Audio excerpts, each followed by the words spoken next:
Ervin Milen, kandidat për deputet i Aleancës Kombëtare Shqiptare, partia e Lena Kocaqit. Përshëndetje Ervin dhe mirë se erdhe në studio.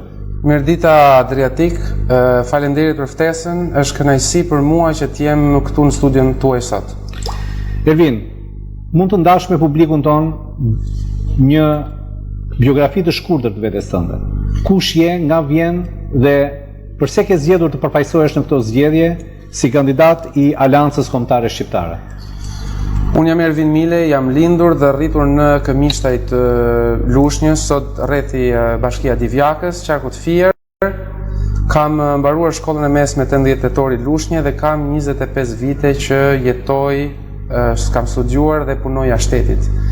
Jam i profesionit inxhinier elektronik, kam studiuar në Politeknikun e Torinos, master në Francë dhe në Zvicër në fushën e mikro-nanoteknologjive.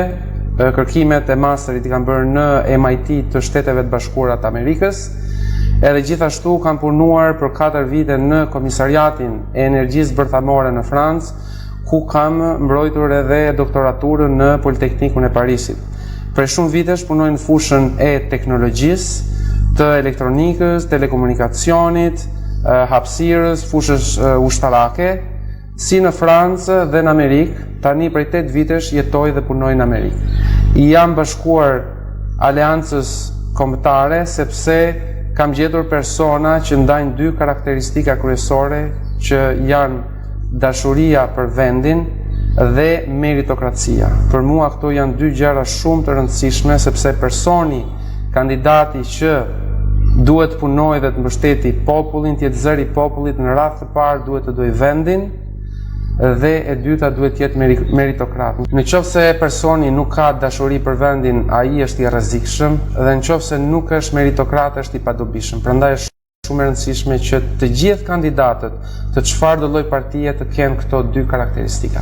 Ervin, ti po na thua që nuk je i rrezikshëm dhe je i dobishëm, një njeri që ka mbaruar kaq shumë shkollë me të gjithë këtë potencial intelektual dhe një njeri që ja ka dalë vetë nga këmishtaj në vendet më të pasura dhe më të sofistikuara nga pikpamja qofte e meritokracisë. Pse duhet të kthehet përsëri në Shqipëri dhe të kërkojë votën për një parti që duket një parti e vogël dhe periferike, Aleanca Kombëtare Shqiptare Lena Kocaqi?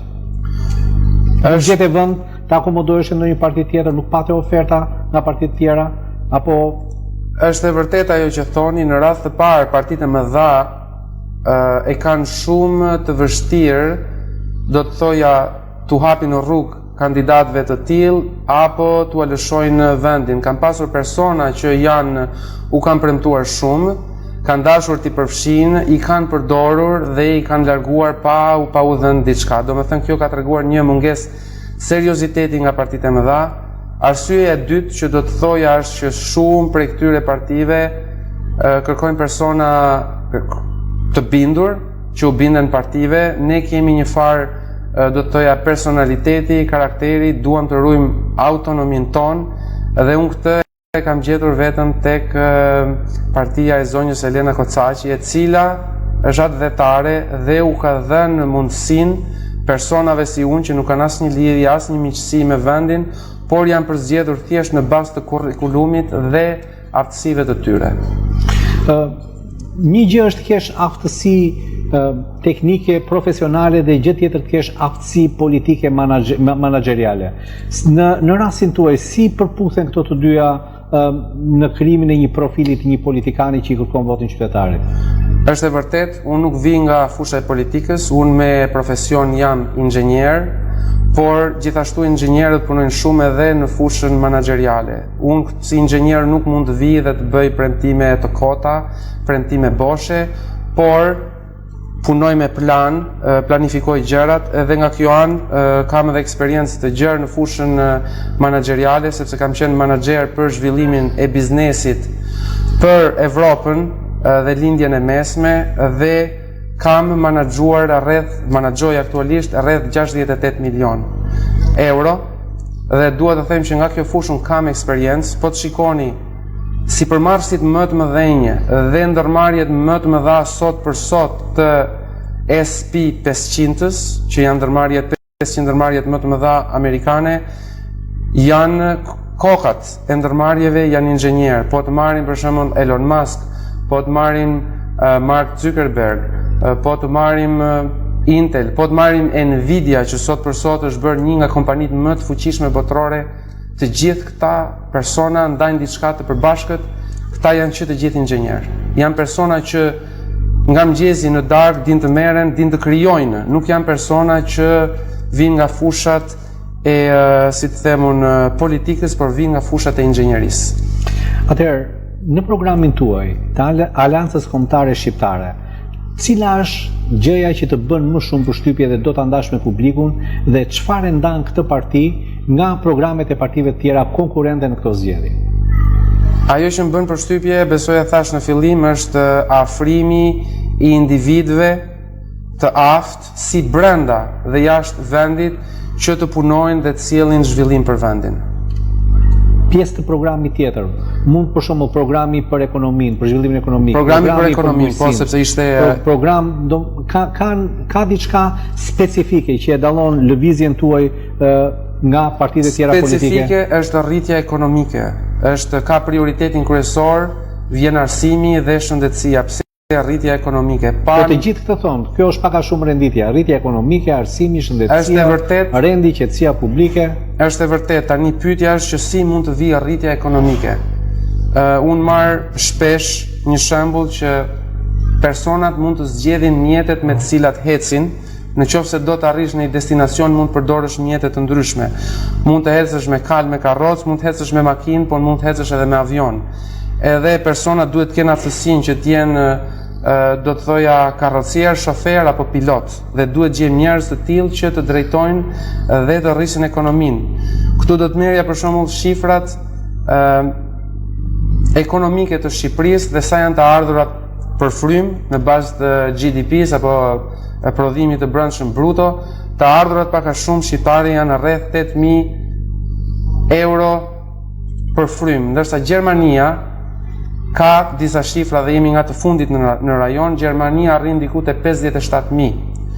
Pyetja që lind është ku bazohet ekonomia shqiptare dhe ku bazohet ekonomia gjermane. Dhe këtë mund ta kuptojmë shumë mirë nëse pyesim çfarë prodhon dhe çfarë gjeneron Shqipëria dhe çfarë prodhon apo çfarë gjeneron Gjermania. Shqipëria kryesisht e ka të bazuar ekonominë e vet, 50% e popullsisë është thuajse punësuar në bujqësi, mund kemi disa tekstile, eksportojmë ca lëndë të para, por nuk kemi rafineri, nuk kemi përpunim. Gjermaninë e dim shumë mirë që është fokalizuar në industrinë e rëndë, në industrinë e makinave, në industrinë mekanike. Unë do marr një shembull për kompaninë në cilën unë punoj. Ne jemi rreth 15.000 persona dhe gjenerojmë 5 miliardë euro apo dollar nëse marrim raportin 1:1, ndërsa buxheti i Shqipërisë sot për sot i vitit 2025 është rreth 7.54 miliardë. Pra, kompania juaj është e barabartë me Shqipërinë, këtë po thoni? Po ju them që kompania me 14.000 persona gjeneron afërsisht të ardhura që janë të shifrave 5 miliardë. Nëse këtë do e përkthejmë sa të ardhura për frym, jemi diku tek 300.000 dollar për frym. Do me thënë ne jemi gati edhe 6 fishi i Gjermanisë. Pyetja që lind është që si një kompani gjeneron edhe në raport me Gjermaninë 5 herë më shumë të ardhura. Gjermania 7 fishin e Shqipërisë, unë si person, si inxhinier, si Ervin, kompaninë që punoj, gjeneroj gati 300.000 të ardhura për në vit. Si e bëjmë këtë? E bëjmë sepse ne jemi të specializuar në fushën e teknologjisë. E bëjmë nëpërmjet dijes, e bëjmë nëpërmjet atyre që prodhojmë dhe gjenerojmë, jemi në fushën e elektronikës, jemi në fushën e softwareve dhe kuptojmë shumë mirë që e bëni dhe sepse domethënë të gjitha fitimet që sillni i riktheni përsëri në biznes dhe nuk keni pse paguani spitale, nuk keni pse paguani pensione, sigurime shoqërore shëndetësore për pjesën që nuk punon, pra nuk mund të krahasohet një kompani në koncept ekonomik me një shtet. Pra ju jeni një entitet biznesi që gjeneroni, ndërsa një shtet mbledh taksa dhe shpenzon. Pra nuk mund të krahasohet. Shqipëria nuk shet gjë si kom, si shtet. Pra privat brenda Shqipërisë mund të shesë. Po flasim për gjenerim të ardhurash në buxhetin e shtetit, nuk po flasin për taksat që mbledh shteti, por flasin për sa gjeneron për shembull një person. Sot një bujk me atë që prodhon mund të gjenerojë diku tek marri mesatarisht sipas buxhetit diku te 7.000, 8.000 të ardhura për frym, domethënë është prodhueshmëria e personit. Në qoftë se unë vi këtu sot, domethënë dhe sjell ndërmarrje të huaja, edhe punësoj inxhinier shqiptar, të marr një rast për shembull me kompani ndërmarrje të huaja ku unë punoj, do marr një projekt. Do organizoj një software në fushën e robotikës apo të automatizimit. Dhe ky projekt për shembull mund të jetë diku në shifrat 1.5 milion euro. Unë me 3 inxhinier mund ta realizoj këtë në një periudhë prej 2-3 muajsh dhe ju e kuptoni që ky inxhinier i sjell ndërmarrjes, po edhe shoqërisë i sjell rreth 500.000 euro apo të ardhura personalisht. Domethënë, mua nuk më kushton që këtë inxhinier jo 10 po edhe 20.000 euro të paguaj, domethënë që këto do i shkojnë familjes së tij sepse ai gjeneron shumë herë më shumë. Po këto të ardhura do i shkojnë atij, do i shkojnë familjes së tij, do i shkojnë buxhetit shtetit, do i shkojnë familjeve shqiptare, domethënë nga ana ekonomike. Kjo ndodh se shqiptarët janë përtac apo nuk kanë kualifikimin e duhur për gjeneruar. Nuk ka lidhje me përtacin, ne këto gjëra mund t'i realizojmë konkretisht këtu në Shqipëri. Në qoftë se ne sjellim resurset e duhura që jetojnë, që punojnë dhe jetojnë jashtë shtetit, ne shumë mirë mund të jemi në gjendje në qoftë se të rreqim projekte të tilla që këto rroga personave të kualifikuar t'u ofrojmë edhe në Shqipëri. Domethënë ne këtë pasuri sot për sot ta gjenerojmë në Shqipëri dhe jo jashtë shtetit, të kontribuojmë në rritjen ekonomike të Shqipërisë. Domethënë ne të ecim këtu, si po thoja, me avion, por jo me karroca. Ju po më tregoni disa fotografi para se ty në emision, ishte duart e një bujku të mbushura, të tej mbushura me kallo. Si do lëvizim ne nga dora me kallo e cila ngjet ekonominë tonë sot në një ekonomi e cila kërkon njerëz të një nivelit standardit lart intelektual që arrin të prodhojnë gjëra që ka nevojë tregu botëror dhe jo vetëm vendi ynë. Është vërtet, kjo kërkon edhe investime në arsim. Për shembull ai bujku me të vërtet kishte duart me kallo, po ai punonte për fëmijët e vet, të cilët po i edukon dhe po i arsimon si këtu në Shqipëri, por edhe jashtë shtetit. Domethënë këto persona, sidomos ne duhet të kontribuojmë shumë në fushën e arsimit. Mund të sjellim edhe profesor të huaj, po të shikojmë sot për sot çfarë prodhon Akademia Shkencore Shqiptare në fushën e publikimeve shkencore, le shumë për të dëshiruar. Ne mund të marrim të tërheqim jo vetëm persona shqiptar që janë të kualifikuar që të zenë vende dhe pozicione kyçe, por edhe profesor që studiojnë, që punojnë jashtë shtetit, të vinë të japin mësime në vend që ne ta marrim rinin. Domethënë mira student shqiptar që ti çojmë jashtë shtetit dhe familjet harxojnë me 10.000 euro në vit që të pagojnë për studimet, për jetesën. Shteti shqiptar ka shumë më të lirë në kosto të sjellë një profesor dhe një mësues nga jashtë dhe t'i punsoj këtu, sesa të çojë me mira student shqiptar që të studiojnë jashtë Shqipërisë dhe kjo rini të largohet nga Shqipëria. Në atë analizën që ju keni bërë terrenit në këto ditë që keni dalë dhe shikoni, cila është një gjë që ju ka bërë përshtypje më shumë dhe ndjeni keqardhje më të madhe që nuk është realizuar apo shikoni një neglizhencë nga politika shqiptare të këtyre viteve? Ajo që unë shikoj në terren edhe që më vjen me të vërtet keq është një braktisje të politikës të personave dhe qytetarëve shqiptar, dhe kjo duket në fushat e ndryshme, duket në fushën e bujqësisë, duket në fushën të resurseve natyrore që shfrytëzohen dhe dalin jashtë, dhe këto nuk përdoren për popullin shqiptar. Mund të marrim, të themi që jemi një nga vendet më të pasura në Shqipëri në rajon, jo në Ballkan, por edhe në Evropë kemi resurset më të mëdha të gazit edhe të naftës, dhe këto burime dalin dhe shkojnë jashtë shtetit. E shikoj tek bujku që nuk ka mbrojtje. Dhe nafta ka një efekt shumë të rëndësishëm në të gjithë degët e ekonomisë, sepse është e lidhur ngushtë me plugimin, me diskimin, me frezimin, me të gjithë sektorët ku përdoret energjia dhe ku ka një kosto shumë të lartë, transporti gjithashtu, kosto e transportit materialit futet brenda, dhe kjo ka një efekt shumë të lartë në ekonomi. E shikoj ku më thonë njerëzit tek biznesi, për shembull që më thonë Ervin, ne nuk kemi mbrojtje. sepse paguajmë taksat, por ka gjithashtu edhe një konkurrencë të pandershme, ka biznese që punojnë edhe që nuk paguajnë taksat. Ne i derdhim ato në shtet, por për shembull në momenti që kemi nevojë, do shkojmë në një zyrë, nuk marrim mbështetjen e duhur dhe kur shkojmë me personat që jemi përballë, po përdor një fjalë popullore, e kanë bërë ato sikur e kanë tokën e babës. Në kuptimin që shteti duhet të jetë në shërbim të popullit dhe qytetarëve dhe ajo që vëzhgohet është që ka një mungesë shërbese, merret pushteti dhe harrohet, nga momenti që janë marrë votat, populli harrohet. Po ju mund të bëni të njëjtin gjë. Mund ta harroni dhe ju. Përderisa sistemi është ndërtuar në mënyrë të tillë që ata që e harrojnë popullin nuk ndëshkojnë, por vazhdojnë të jenë në pushtet në mënyrë permanente, mund ta bëni dhe ju një gjë. Pse duhet ta kujtoni popullin kur populli nuk ndihet? Pranon çdo lloj gjë. Është e vërtet, edhe unë mund të bëj të njëjtën gjë, por për mua është mision, nuk është karrierizëm. Siç ju thash në fillim, unë kam 25 vite që jetoj, punoj, studioj jashtë shtetit dhe shumë persona që kanë një karrierë dhe një kohë shumë të gjatë që jetojnë ande kanë shumë të vështirë që të kthehen në Shqipëri sepse i dim që të gjithë problematikat e ndryshme. Unë si Ervin, si person, i kam dhënë provat e mia edhe kam ardhur këtu e shikoj politikën si mision. Nuk e shoh që domethënë nuk kam bërë premtime dhe nuk i bëj premtime askujt, edhe votën nuk ja kërkoj askujt. I them njerëzve shikoni, studioni, vlerësoni dhe jeni të lirë ta jepni votën tuaj atje ku e ndjeni, sepse vota përfaqëson qenien e njeriut, është nderi i njeriut, edhe njeriu duhet ta japi nderin e vet atje ku beson.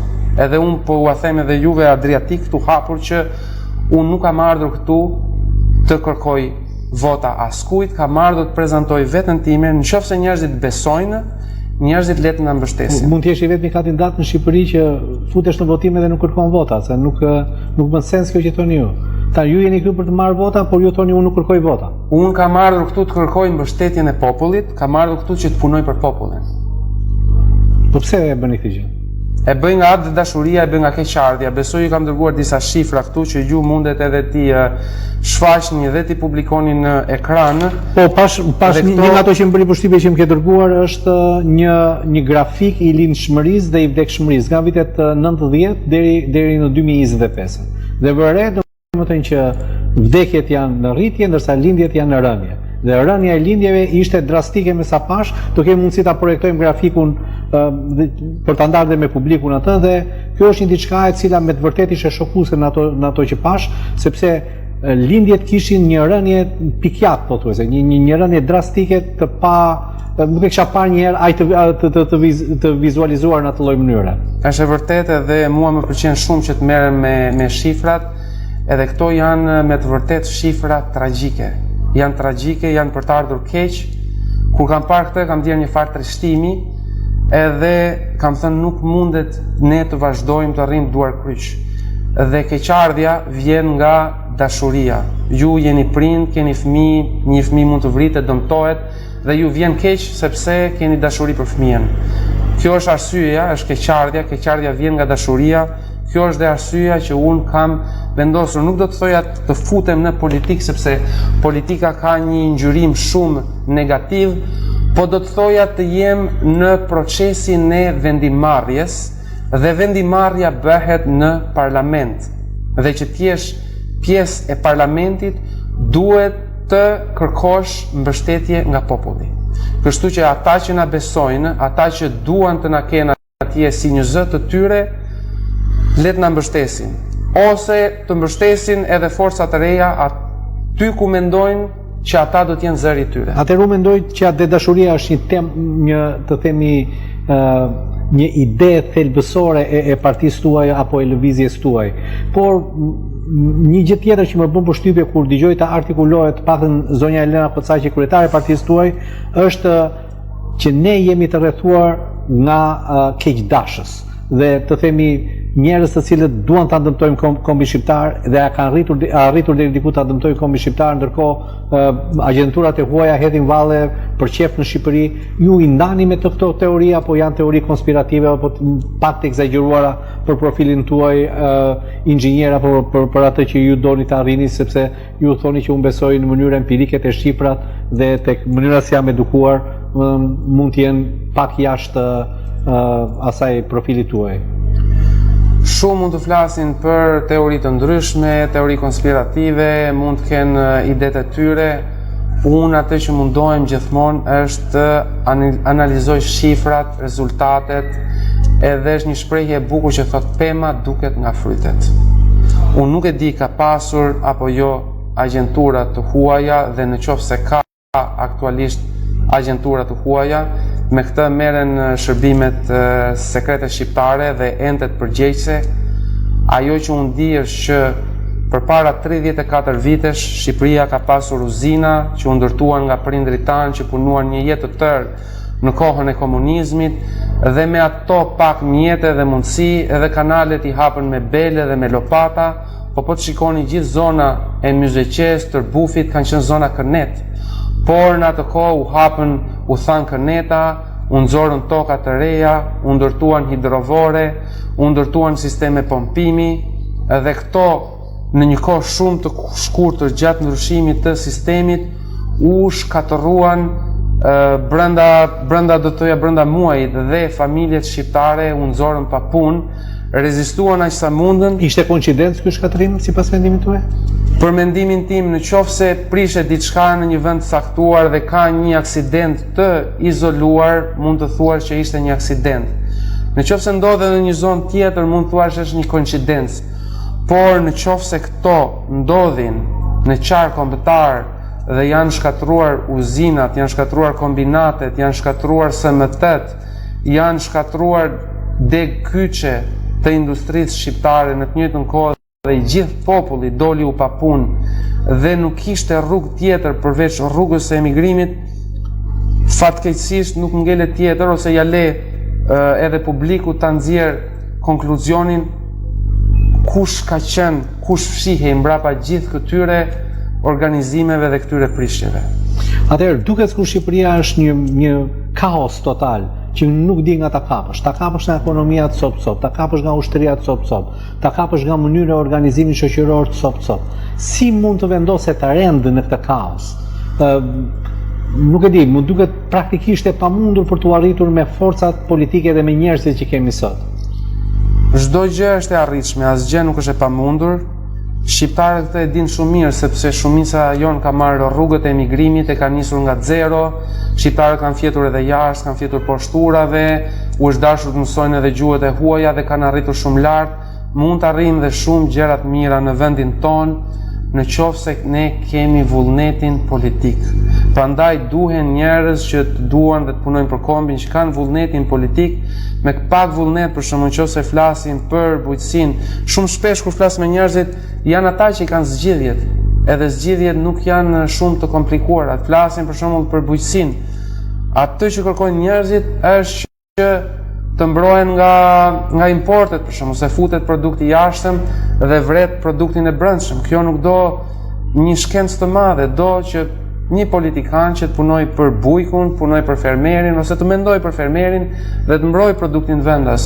Do një planifikim shteti apo politikani që nesër do të jetë në shtet, të bëjë ca politika planifikimi, katalogimi, për shembull ku i kemi fermerët, me emër, me mbiemër, ku ekzistojnë këta, çfarë prodhimi i prodhojnë, çfarë sasi e prodhojnë në nivel rrethi, në nivel bashkie, në nivel komune, fshati, edhe të dinë me statistika, me shifra të qarta sa prodhohet, ku diu në janar, në mars, në qershor, edhe të dinë shifrat e prodhimit dhe në bazë këtyre prodhimit të organizojnë magazinimet, të organizojnë përpunimet, të lidhin strategjitë e bashkëpunimit me shtetet e huaja, për shembull çfarë mund të importojmë nga këto shtete që nuk prodhohet në Shqipëri dhe çfarë mund t'u ofrojmë neve, për shembull shteteve si evropiane, po dhe të Evropës lindore, duke qenë se ne jemi dhe vend më i ngrohtë, produktet i nxjerrim shumë herët në treg, edhe të lidhin për shembull kontrata të ndryshme që fermeri dhe bujkut shqiptar mos t'i digjet dhe mos i hidhet në kanal produkti, por t'i eksportohet. Për sa i përket për shembull rafinerisë këtu, për sa i përket lëndëve të para, ne mund kishim ngritur 10 rafineri me koston që paguajnë qytetarët shqiptarë, domethënë të merret nafta shqiptare të shkojë përtej kufirit, të rafinohet dhe pastaj na vjen ne me kosto shumë fish. Pse ta paguajmë ne atë çmim, por mos të investojmë në rafineri të tilla, e cila është dhe në programin e Aleancës Kombëtare, dhe populli shqiptar ketë një kosto shumë herë më të lirë jetese. Këtë e kërkojmë ne. Këtë e kërkojnë qytetarët shqiptar. Ervin, për ta përmbyllur bisedën tonë, cilat janë disa nga avantazhet që keni ju si kandidat dhe disa nga disavantazhet? Dhe cili është i mesazh që ju do t'i drejtoni qytetarit që të tërhiqni votën e tij dhe të përfaqësoni komunitetin tuaj në Parlamentin shqiptar? Disa nga avantazhet tona janë ne kemi burime të shumta, kemi fatin e keq që shumë shqiptarë gjatë këtyre 34 viteve janë larguar nga Shqipëria, por kemi edhe fatin e mirë se shumë prej këtyre shqiptarëve që janë larguar kanë arritur majat atje ku jetojnë dhe kanë dëshirën e mirë që të përfshihen dhe kontribuojnë për vendin. Unë personalisht jam i lidhur me shumë prej këtyre personave dhe qëllimi im është që të sjellim sa më shumë persona të tillë që të kontribuojnë dhe të punojnë për Shqipërinë, domethënë që aftësitë dhe dijet e tyre ti vënë në shërbim të Shqipërisë. Disavantazhet është sepse ne nuk jemi të njohur siç janë partitë e mëdha, nuk kemi mundësitë financiare siç kanë partitë e mëdha, nuk kemi infrastrukturën njerëzore që kanë, domethënë që janë të ngulur në çdo qeliz, në çdo fshat, në çdo komunë, nuk kemi mediat siç kanë, nuk kemi, do të thoja, gazetarët, jemi shumë pak të promovuar sepse nëse ne do të ishim në skena televizive ashtu si dhe konkurrentët tanë në këtë garë, edhe skena politike do të ishte ndryshe. Do të thoja këto janë disa nga disavantazhet. Përse njerëzit duhet të na mbështesin? Duhet na mbështesin për shumë nga këto arsyet që unë përmenda më sipër ose më para, janë aftësitë, burimet që kemi ne, burimet njerëzore, është vizioni që kemi ne për të ardhmen, është eksperienca që sjellim, jo vetëm eksperienca jashtme, sepse ka edhe njerëz shumë të mirë këtu në Shqipëri që njohin gjendjen dhe situatën, që kanë zgjidhje shumë të mira për Shqipërinë, por të gjithë këtyre personave që na janë bashkuar, duhet u jepet mundësia. Ishim me Ervin Milen. Faleminderit Ervin që ishe në studio me ne. Të urojmë sukses në garën tënde për deputet në Parlamentin e Shqipërisë. Ju falenderoj Adriatik që na ftuat dhe jeni një nga televizionet e rralla, domethënë që na ftoni në ekran që publiku, qarku i Fierit, votuesit dhe familjes shqiptare të na njohin. Ishte një kënaqësi që unë t'isha përballë publikut dhe qytetarëve të qarkut të Fierit. Faleminderit.